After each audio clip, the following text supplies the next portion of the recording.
And so shortly after taking office, I directed Leon Panetta, the director of the CIA, to make the killing or capture of bin Laden the top priority of our war against al-Qaeda, even as we continued our broader efforts to disrupt, dismantle, and defeat his network.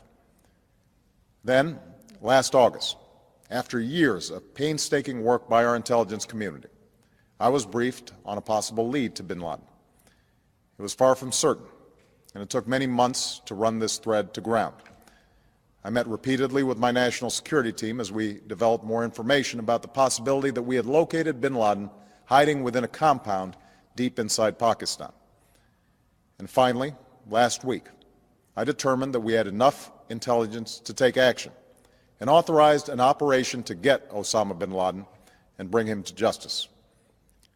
Today, at my direction, the United States launched a targeted operation against that compound in Abbottabad, Pakistan.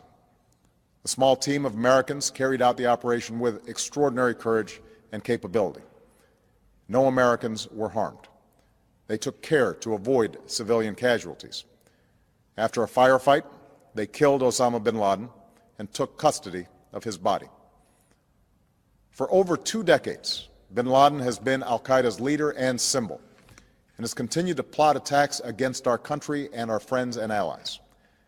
The death of bin Laden marks the most significant achievement to date in our nation's effort to defeat al-Qaeda. Yet his death does not mark the end of our effort. There is no doubt that al-Qaeda will continue to pursue attacks against us. We must, and we will, remain vigilant at home and abroad. As we do, we must also reaffirm that the United States is not and never will be at war with Islam. I've made clear, just as President Bush did shortly after 9/11, that our war is not against Islam. Bin Laden was not a Muslim leader. He was a mass murderer of Muslims.